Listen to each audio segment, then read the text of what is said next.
سورہ طٰہٰ کی آیت نمبر 46 کہہ رہی ہے کہ اللہ کو تمہاری غم کا احساس ہے، اللہ کو تمہاری ہر انکہی بات کا علم ہے، اللہ تمہارے ہر ادھورے خواب سے باخبر ہے۔ وہ درد میں پڑے اپنے بندے کو یوں ہی نہیں چھوڑتا، وہ بس ان ٹوٹے دلوں کو سجدوں میں لگا دیتا ہے، ان روتی آنکھوں کا سکون دعاؤں میں لکھ دیتا ہے، اور جو دل سجدوں میں کن کے منتظر رہتے ہوں ان کے لیے اللہ کی محبت مثالی ہوتی ہے۔ جب ان نوجوانوں نے غار میں پناہ لی تھی جن کو ان کے قبیلے کے لوگ جبراً مشرکین میں سے بنانے کی ٹھان چکے تھے، تو ان اصحاب کہف نے اللہ تعالیٰ سے دعا کی تھی اور ان کو راستہ دکھا دیا گیا تھا، انہیں بچا لیا گیا تھا۔ اگر آپ بھی جبراً کسی برائی کے زیر آنے سے ڈرتے ہیں، اپنے نفس کے جبر میں آنے سے یا ابلیسی وسوسوں کے جبر میں، یا کسی انسان کے آپ کو جبراً کسی برائی کی طرف مائل کرنے سے خود کو بچانا چاہتے ہیں، تو آپ کو نہیں لگتا آپ کو بھی اصحاب کہف کی طرح ممکن کوشش کے بعد اپنا معاملہ ایسے ہی اللہ کے سپرد کر کے اس سے دعا کرنی چاہیے؟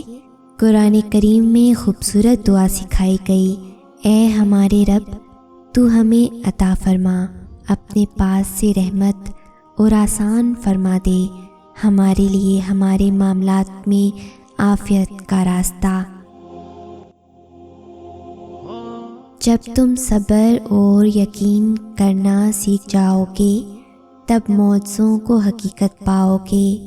دعا تو پہاڑوں کو بھی ان کی جگہ سے سرکا سکتی ہے، تم نے تو صرف دعا کرنی ہے، تدبیریں اللہ خود نکالتا ہے، تمہارا کام تو صرف بھروسہ کرنا ہے، وسیلے اللہ خود بناتا ہے۔ پتہ ہے اللہ کی غیبی مدد کا یقین کیسے کیا جاتا ہے؟ تم اللہ کو مانتے ہو، اس پر یقین رکھتے ہو، اس کی عبادت کرتے ہو، اسے کبھی دیکھا نہیں لیکن تمہیں یقین ہے کہ وہ ہے، تم اس کی رضا حاصل کرنے کی کوشش میں لگے رہتے ہو، تم گناہ ہو جانے کے بعد روتے ہو کہ تم نے اللہ کو ناراض کر دیا، تم جانتے ہو کہ تم توبہ کر کے اسے راضی بھی کر لو گے، جب کوئی تمہارا نہیں ہوتا تو تم جانتے ہو کہ وہ ہے جو صرف تمہارا ہے، جب مشکلات تمہیں گھیرتی ہیں تو تم رو رو کر اس سے دعائیں مانگتے ہو، تم جانتے ہو کہ وہ ہے، وہ نظر نہیں آتا لیکن ہر طرف سے وہی دکھائی دیتا ہے، آنکھیں اسے نہیں دیکھ سکتی لیکن جسم کا ایک ایک پور صرف اسی کی گواہی دیتا ہے۔ جب اس پر اتنا یقین ہے تو اس کی غیبی طاقتوں کا یقین کیوں نہیں؟ دیکھنا ایک دن تم شکر کے سجدے میں ہوگے اور آنسوؤں سے تمہارا چہرہ اور جائے نماز بھیگ چکی ہوگی، تمہیں سمجھ نہیں آئے گا کہ کس طرح اس رب کا شکر ادا کرو۔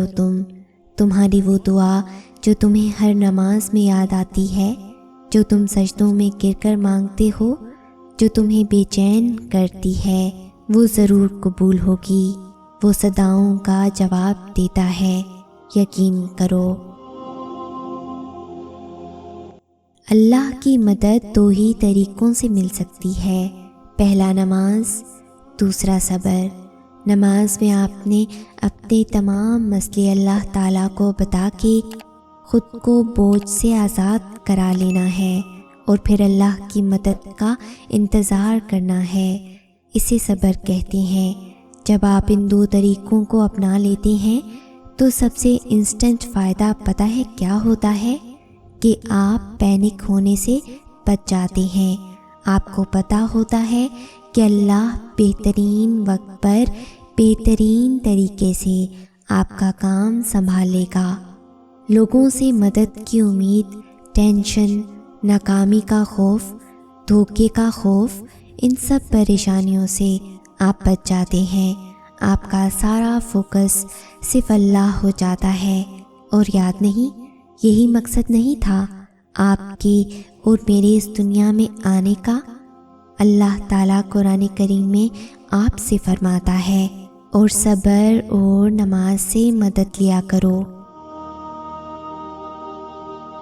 یہ کٹھن وقت تو بس وقتی ہے، آزمائش جب اللہ نے دی ہے تو اس سے نکالے گا بھی وہی، تم بس اس پر یقین رکھنا۔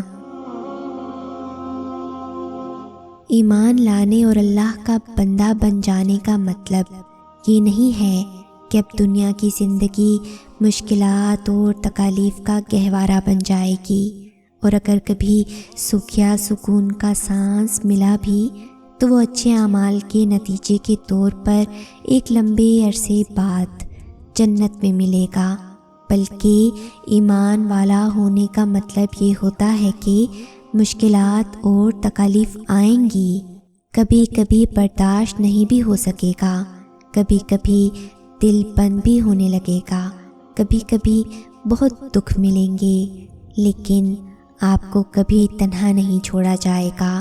آپ کو توکل کے مطلوب درجے تک پہنچا کر آپ پر نوازشیں کی جائیں گی، آپ کے دل کا تزکیہ کیا جائے گا، یوں کہ دل پھر ناممکن سے ناممکن اندھیرے اور بند راستوں میں بھی اللہ سے امید باندھنا اور اس کی مدد کا انتظار کرنا نہیں چھوڑے گا۔ جب آپ میں اتنا پوٹینشل پیدا ہو جائے گا تو دنیا کی زندگی بھی آپ کے لیے جنت بن جائے گی، کیونکہ آپ جانتے ہوں گے کہ اللہ آپ کے پاس، آپ کے ساتھ ہے۔ اللہ قرآن کریم میں فرماتا ہے، کہہ دو میرے ان بندوں سے جنہیں حالات ناممکن لگ رہے ہیں، میں ہر شے پر قدرت رکھنے والا ہوں۔ جس طرح تم اللہ کو دیکھے بغیر اسے ہر سو محسوس کر سکتے ہو، اسی طرح اس کی غیبی طاقتیں بھی تو ہر سو تمہیں اپنی لپیٹ میں لیے ہوئے ہیں۔ تم اللہ پر یقین جتنا کرتے جاتے ہو اتنا اسے پا لیتے ہو، کیا پتہ تمہیں اس کی غیبی امداد کا بھی ایسے ہی یقین کرنا ہو، کیا پتہ جتنا تم اس سے غیبی مدد کی امید لگاتے جاؤ اتنا وہ تمہیں اپنی مدد سے نوازتا جائے، کیا پتہ غیبی مدد تمہیں گھیرے ہوئے ہو اور تم ہی اسے نہ دیکھ رہے ہو، کیا پتہ تمہیں صرف یقین کرنا ہو اور غیبی مدد تمہیں نظر آ جائے۔ انسان کہتا ہے آخر کب تک یہ بے بسی میرا نصیب ہے، اللہ فرماتا ہے تیار ہو جاؤ، بس میری مدد بہت قریب ہے۔ یہ آزمائش تمہارے صبر کا امتحان ہے، اور اس امتحان کا انعام وہ ہے جو تم اپنی دعاؤں میں مانگ رہے ہو۔ وہ معجزے جن کے انتظار میں تم ہو وہ تو تم سے بھی زیادہ بے تابی سے تمہارے انتظار میں ہیں، راستے بنا دیے گئے ہیں، تمہاری تمام تر دعائیں سنی جا چکی ہیں، صبر کا سنہرا صلہ بھی لکھا جا چکا ہے، تمہارے آنسوؤں کی تمام تر گنتی کو یاد رکھتے ہوئے خوشیوں سے بھرا باغ بھی تمہارے نام لکھا جا چکا ہے۔ کیونکہ جب بات اللہ پر کیے جانے والے یقین پر آ رکے تو پھر معجزوں کا رونما ہونا ہر حال میں لازم ہوتا ہے۔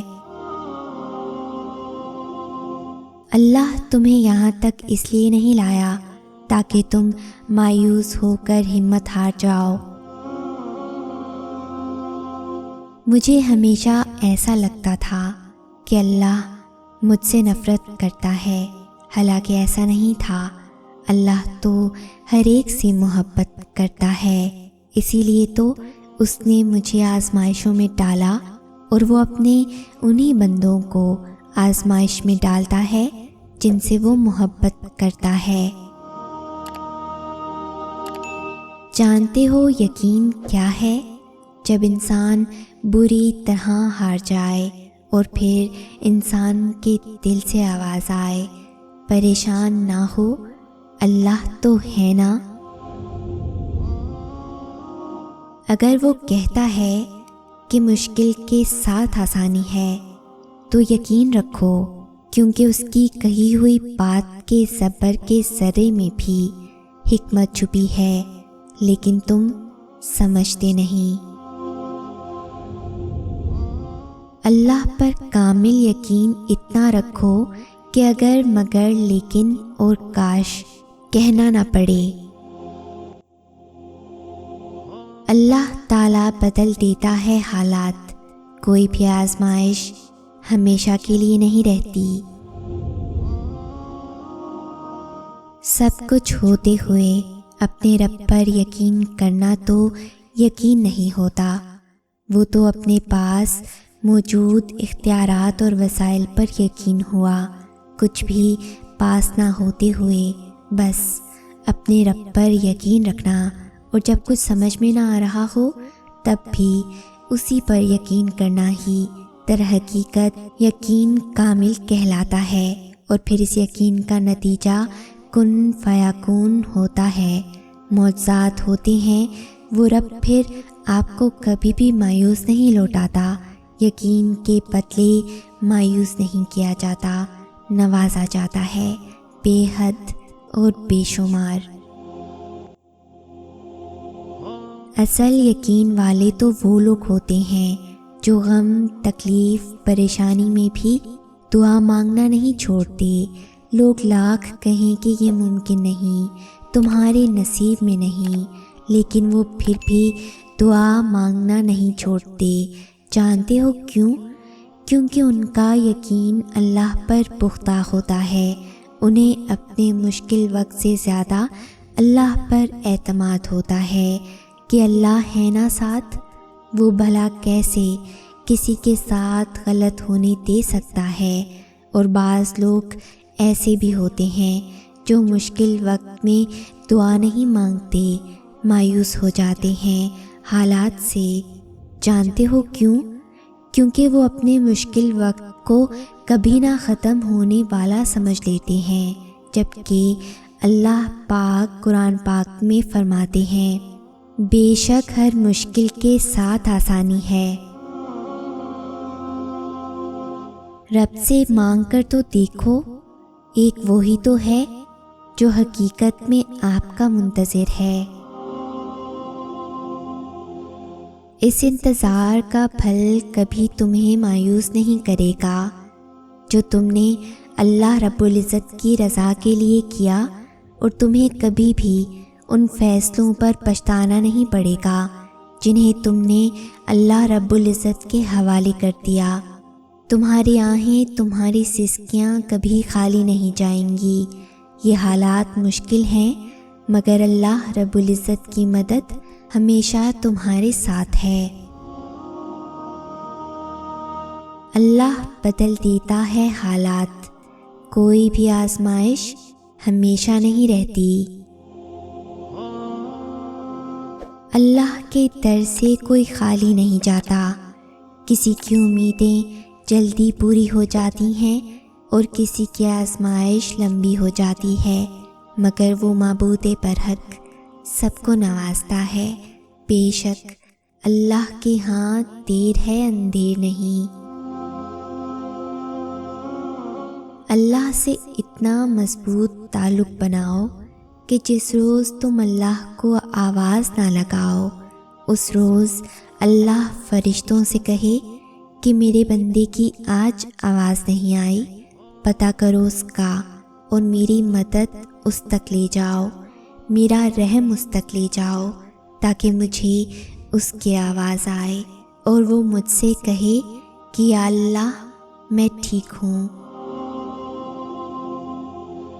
بڑی دعائیں بہت انتظار کے بعد قبول ہوتی ہیں، کیونکہ اللہ وہ دعا سننے کے بعد سب دیکھتا ہے کہ جو دعا، جو چیز تم مانگ رہے ہو اسے پانے کے لیے کتنی کوشش کرتے ہو، کتنی محنت کرتے ہو۔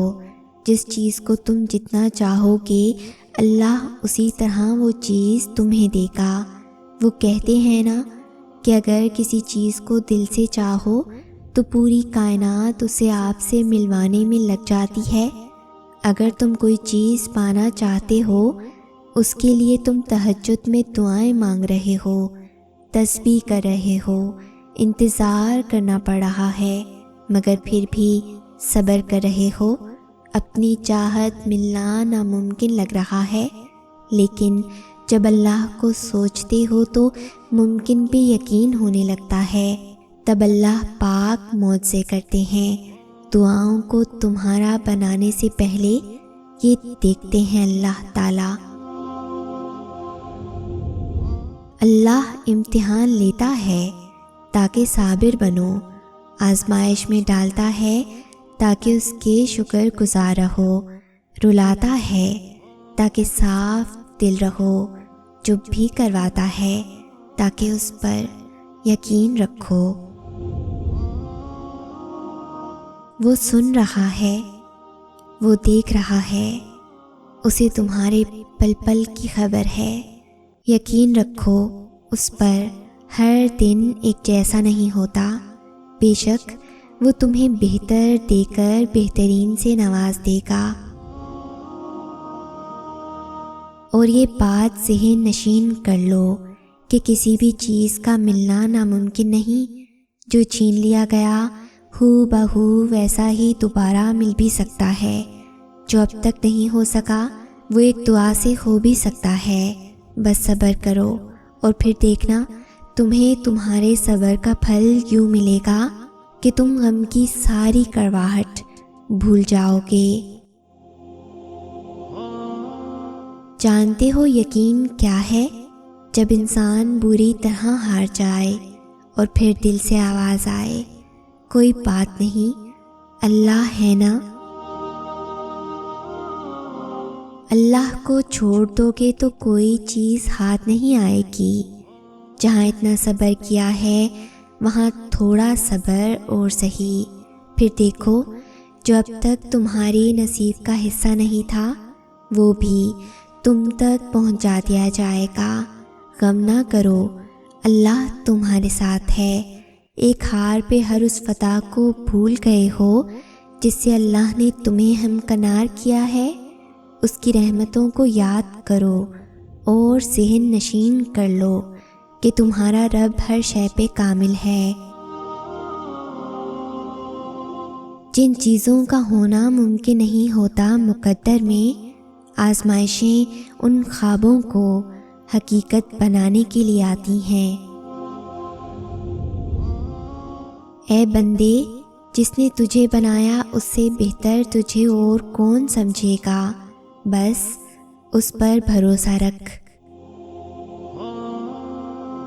اللہ تعالیٰ قرآن کریم میں ارشاد فرماتا ہے، جب کوئی ٹوٹ کر تڑپ کے مجھے پکارتا ہے تو میں اس کی دعا قبول کرتا ہوں، اس کی تکلیف کو دور کر دیتا ہوں۔ عین ممکن ہے کہ تمہاری دعائیں قبول ہو چکی ہوں، اللہ کی مدد بس پہنچنے والی ہی ہو، تم اپنی منزل کے دروازے پر موجود ہو اور بس اب دروازہ کھلنے ہی والا ہو۔ یقین کرو اللہ تمہاری راہیں بہت جلد آسان کرنے والا ہے، تم بس مایوس نہ ہونا۔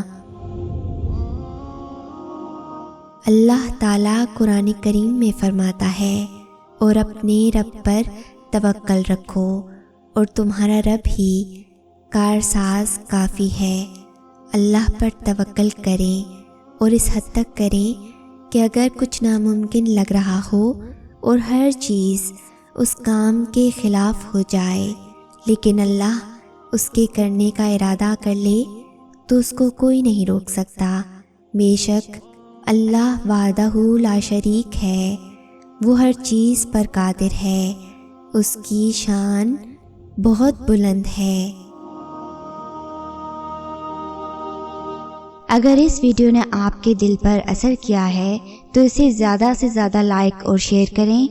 شان سے جئیں اور اپنوں کا مان رکھیں۔ انٹل نیکسٹ ٹائم، اللہ حافظ۔